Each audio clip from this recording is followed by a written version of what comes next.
rezeki yang banyak itu belum tentu cukup untuk kebutuhan kita kalau tidak ada keberkahan dari Allah. Tapi walaupun kita dapat sedikit ada keberkahan dari Allah yang tadi yang semuanya akan bisa ditalangi, akan tertalangi semua. Kenapa? Ada keberkahan dari Allah. Assalamualaikum warahmatullahi wabarakatuh. Waalaikumsalam warahmatullahi wabarakatuh. Alhamdulillahirabbil alamin. Wassalatu wassalamu ala asyrofil anbiya'i wal mursalin wa ala alihi wa sahbihi ajmain. Asyhadu an la ilaha illallah wa asyhadu anna Muhammadar Rasulullah. Allahumma sholli ala sayyidina Muhammad wa ala ali sayyidina Muhammad. Rabbi sholli sadri wa yassir amri wa hlul 'uqdatam min lisani yafqahu qawli. Amma ba'd. Alhamdulillah, segala puji bagi Allah yang selalu memberi kita rahmat dan hidayahnya kepada kita semua. Sehingga alhamdulillah pada pagi yang cerah ini kita semua masih diberikan nikmat iman, nikmat Islam, dan alhamdulillah kita semua masih diberikan nikmat kesehatan. Selawat teriring salam, marilah selalu kita sanjung agunkan kepada junjungan kita Nabi Muhammad Sallallahu alaihi wasallam. Bapak Ibu jemaah Jumat Berkah yang ada Lampung yang dirahmati oleh Allah Subhanahu wa taala. Lagi dan lagi sepatutnya kita belajar untuk selalu bersyukur atas semua nikmat-nikmat yang telah Allah berikan.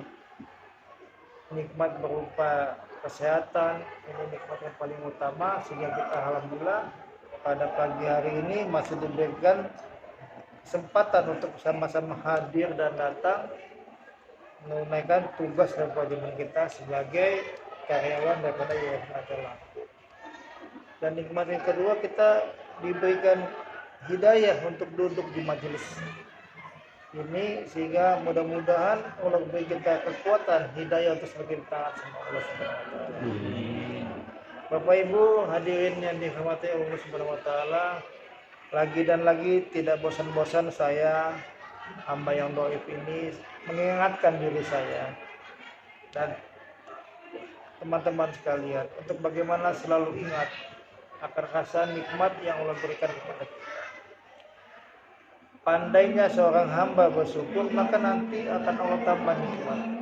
Lain syakartum la azidan aku. Bila engkau mensyukuri nikmatku, kata Allah, akan kutambah nikmatku. Wala in kafartum inna haza bila syari. Bila engkau mengingkari, kata Allah, tunggu, kata Allah, azabku sangat pedih. Kadang-kadang kita hanya pandai bersyukur di mulut saja. Kadang-kadang kita lupa menyisihkan sebagian rezeki nikmat, rezeki harta, rezeki sehat, rezeki jabatan yang Allah berikan kepada kita. Rezeki kesehatan, kadang-kadang kesehatan kita tidak digunakan untuk berzikir dan mengingat Allah Subhanahu wa taala. Tapi kesehatan kita gunakan semata-mata untuk bagaimana menyenangkan dunia kita, menyenangkan kehidupan kita. Sedangkan kesehatan yang Allah berikan tidak kita gunakan untuk kita beribadah kepada Allah Subhanahu wa taala. Apa contoh ibadah kepada Allah dalam dunia kesehatan kita? Kita banyak-banyak melaksanakan sholat-sholat sunnah. Kadang kita malas untuk melaksanakan sholat-sholat sunnah. Kadang tahajud, karena memang sudah biasa kita hanya cukup 2 rakaat, yang penting tahajud. Padahal kita diberikan kesehatan sama Allah untuk bisa melaksanakan lebih banyak lagi. Kadang-kadang berzikir, kita sehat, kita lupa berzikir. Kenapa? Kita sedang sehat. Yang kita ingat hanya dunia kita. Kita lupa bersyukur sama Allah diberikan nikmat sehat untuk berzikir kepada Allah. Diberikan nikmat rezeki, dapat gaji ping hari pagi tadi 3355 tweet dari kemarin sudah masuk. Kita lupa menyedekahkan rezeki kita itu walaupun cuma sedikit. Walaupun cuma 10.000 kita sedekahkan, kita lupa. Kenapa? Kita merasa dengan gaji yang kita terima, salary yang kita terima itu pun belum cukup untuk kehidupan kita. Padahal kehidupan kita itu bukan di dunia. Kehidupan kita itu adalah kehidupan di akhirat. Nah itu yang kadang-kadang tidak pernah kita pikirkan. Kita takut untuk menyedekahkan, kita takut untuk menyisihkan sebagian rezeki kita, seolah-olah kita tidak akan bisa hidup kalau itu kita berikan kepada yang lain.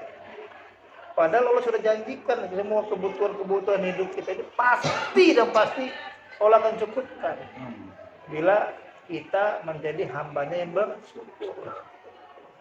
Kita lupa menyedekahkan rezeki kita. Nanti pas begitu akhir tahun, begitu mau masuk lebaran, kita hitung-hitung zakat mal kita, zakat harta kita, wah terlampau banyak. Takut juga kita mengeluarkan.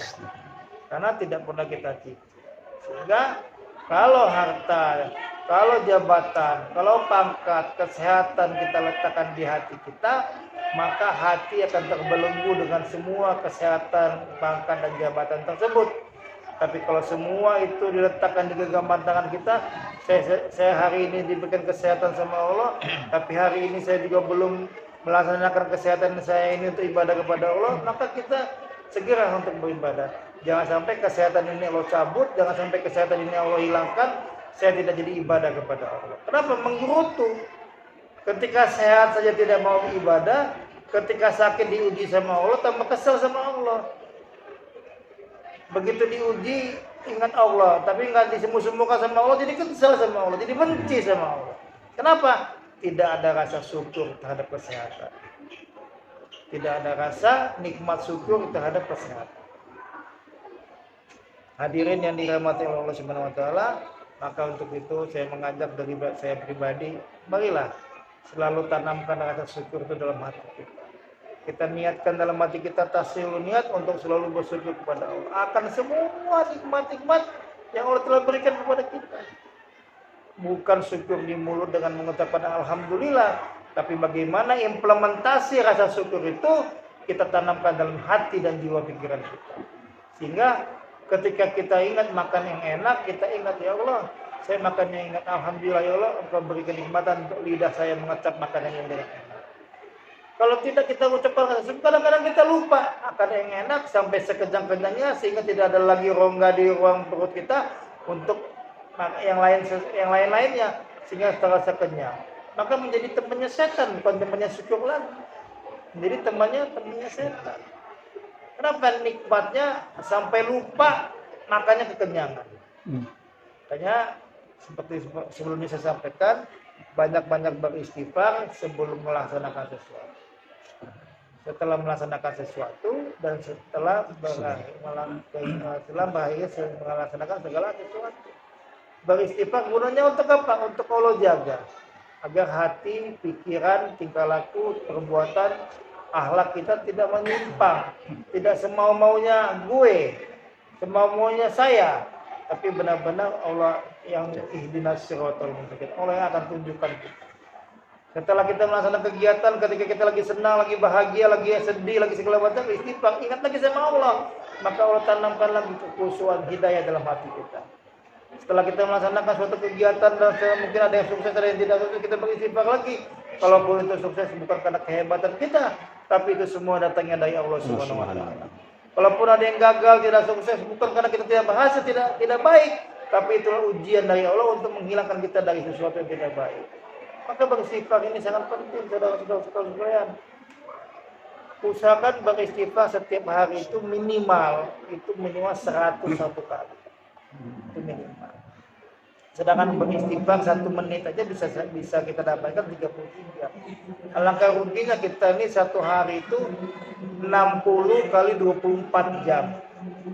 Berapa menit yang kita dapatkan kalau kita hanya mengucapkan istighfar cuma 100 kali. Rugi sekali.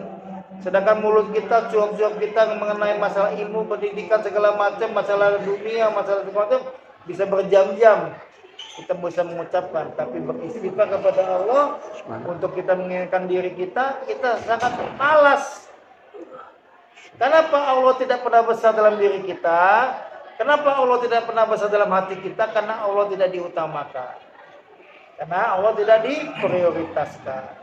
Sehingga Allah ya biasa-biasa saja. Tapi kalau Allah itu kita besarkan dalam diri kita, Allah itu kita besarkan dalam hati kita, Allah itu ada dalam setiap aktivitas dan nafas kita, maka Allah akan besar dalam hati kita. Melakukan segala sesuatu, ingat Allah. Kita makan bersyukur, ingat Allah. Alhamdulillah Allah kasih rezeki Allah. Sebab saya duduk di majelis taklim Jumat Berkah, saya dapat makan sarapan ya Allah. Nikmat, mudah-mudahan sarapan yang Allah kasih melalui Yayasan Al-Azhar Lampung ini ada keberkahan dan menambah hidayah kepada kita untuk semakin taat sama Allah dan bersyukur kepada Allah Subhanahu wa taala. Jadi jangan semuanya itu kita anggap kemampuan kita, kehebatan kita, karena uang saya, karena keberhasilan saya. Itu semua hanya perantara saja. Semua datangnya dari Allah. Duduknya pun kita di sini, hidayah Allah untuk kita. Yang tadi pagi bisa berangkat ke masjid, bisa melaksanakan sholat berjamaah di masjid, bisa zikir, bisa ngaji, bisa baca yasin, itu semua hidayah-hidayah yang Allah berikan sama kita sementara. Bukan selamanya, sementara. Tinggal bagaimana kita bersyukur, ya Allah, alhamdulillah hari ini Engkau berikan hamba kekuatan untuk bisa melaksanakan sholat subuh secara berjamaah. Mudah-mudahan besok dan seterusnya ya Allah terus beri hamba kekuatan untuk bisa istiqomah melaksanakan sholat secara berjamaah. Berdoa terus sama Allah, jangan sombong. Subuh sekarang pasti di masjid. Begitu kita ngomong seperti itu, besok pasti coba dilihat. Ada kekuatan tidak kita ke masjid? Yakin saya berani. Kita berani aja bilang besok saya mana sholatnya di masjid terus kok. Besok lusa atau lusa pasti kita akan sholat di rumah. Kenapa? Sombong tadi. Bukan kita yang mendatangkan diri kita sendiri ke masjid, tapi Allah lah yang menggerakkan kita. Bahkan daun-daun, ranting-ranting pohon yang jatuh dari pohon-pohon itu semua atas perintah Allah. Bukan karena kemauannya daun itu runtuh. Itu semua atas perintahnya Allah. Bahkan semut-semut di dalam lautan, di dalam pasir, di tengah dalam pasir itu dikasih makan. Allah yang mengantarkan. Sudah Allah sedemikian rupa. Nah, kadang-kadang kita lupa dari itu. Ada rezeki kita lupa membagi pada yang lain. Seolah-olah rezeki itu kita kup sendiri. Padahal rezeki yang banyak itu belum tentu cukup untuk kebutuhan kita kalau tidak ada keberkahan dari Allah. Tapi walaupun kita dapat sedikit, ada keberkahan dari Allah yang tadi jam semuanya akan bisa ditalangi, akan tertalangi semua. Kenapa? Ada keberkahan dari Allah SWT.